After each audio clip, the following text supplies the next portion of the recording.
जाईल. धावसंख्या 24 या आकड्यावरती जाऊन पोहोचते.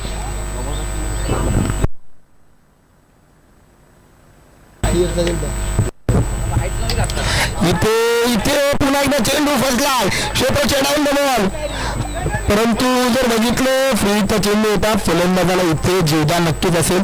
नक्कीच फ्रीचा चेंडू होता. कुठल्या प्रकारे फलंदाज फक्त रनआउट स्वरूपात बाद येऊ शकतो. त्यावरती देखील 2 धावाला धावसंख्या 26 या आकड्यावरती पोहोचली. चांगला कमबॅक केलाय म्हणावं लागेल. नक्कीच फ्रीचा चेंडू होता. मोठ्या फटका प्रयत्नाला तितकंच यश आले नाहीत, परंतु 2 धावा नक्कीच आल्यात. 26 धावा धावफलकावरती. पुढील चेंडू रोहन चोरगे पुन्हा गोलंदाजी मार्कवरती. फटका फसला की काय, क्षेत्र चढावून बॉल पोहोचू शकलेले नाहीत. प्रयत्न चांगला होता, एफर्ट देखील लावले होते, परंतु जेलापर्यंत पोहोचू शकले नाहीत आणि सिग्नल इथे देखील प्राप्त होईल. 27 धावा धावफलकावरती आणि 27 धावा या षटकात जर बघितलं आतापर्यंत 3 चेंडू तब्बल 11 धावा आल्या. ज्या काहीशा चुकांमुळे नो बॉल आला, परंतु जर बघितलं धावफलकावरती धावसंख्या 27 पाहायला मिळते. हा देखील पंचांचं बोट आकाशाकडे, फलंदाजाला जावं लागेल डग आउट कडे. Rohan Chorge what a comeback. इथे फलंदाजाला केलं बाद आणि नक्कीच इथे गोलंदाजाचा पूर्ण होतोय नाद. कारण जर बघितलं गोलंदाजी मार्कवरती पहिल्या 3 चेंडूंमध्ये बऱ्याचशा धावा खर्च केल्या गेल्या होत्या.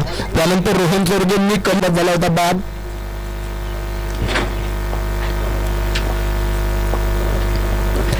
इथे बॅक टू बॅकचे 2 चेंडू, 2 फलंदाज केले बाद. रोहन चोरगे इथे मैदानात घालतोय दिल्याना. नक्कीच जर बघितलं ज्यावेळी मैदानामध्ये सुरुवात झाली या षटकाला सुरुवात होताना सांगितलं होतं पंकज सेनस विरुद्ध रोहन चोरगे हे बॅटल असेल, परंतु स्ट्रायकिंग एंडवरती जसा करण आला, करण देखील बाद झाला.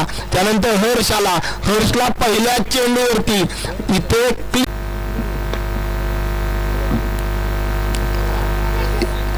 मोठी अपील. नक्कीच मैदानात काय होईल पंचांचा इशारा होतोय फिल्डिंगवर आणि कुठल्या प्रकारची जर बघितली तर इथे धाव येत नाहीये.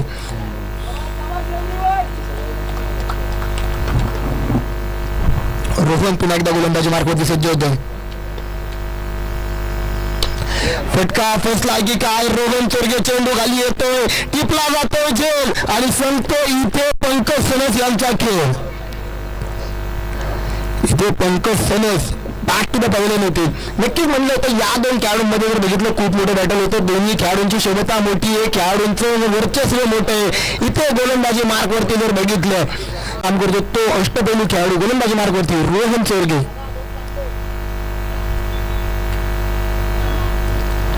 इथे देखील मोठी अपील पंचांकडे केली जाते.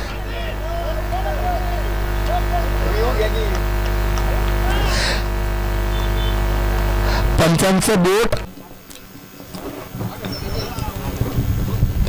इथे देखील मोठा फटका घेण्याचा प्रयत्न, फटका फसलाय, टिपला जातोय झेल, संपतोय निखिल यांचा देखील खेळ. संघाला लागतोय 3रा धक्का. 12 या आकड्यावरती निखिल देखील होतोय बाद.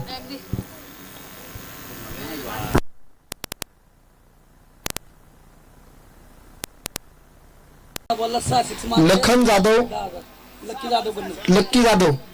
लक्की जाधव यांच्या माध्यमातून बक्षीस देते सर्वच्या 6 षटकारांसाठी.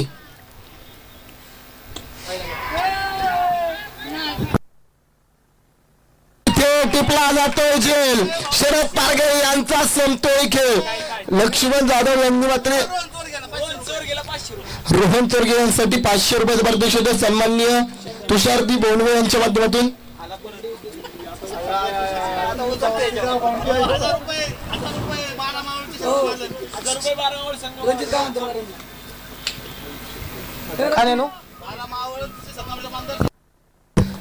सन्माननीय मयूर दादा मोरे यांच्या माध्यमातून देखील 1000 रुपयाचं पारितोषिक आलंय. रोहन चोरगे यांना साधली तर त्यांना 1000 रुपयाचं पारितोषिक.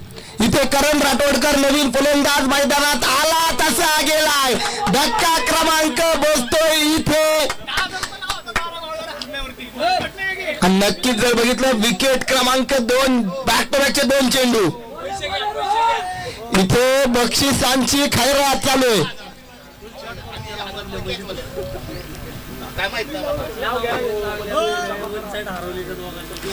इथे बक्षिसांची अक्षरशः पुढील चेंडू इथे देखील संधी होती गडबड झाली आहे, गोंधळ झालाय, कॉलिंग मिस कॉलिंग घडले.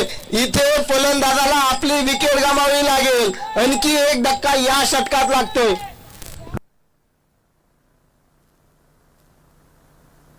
मंगेश इथे होतील बाद. आणखी एक धक्का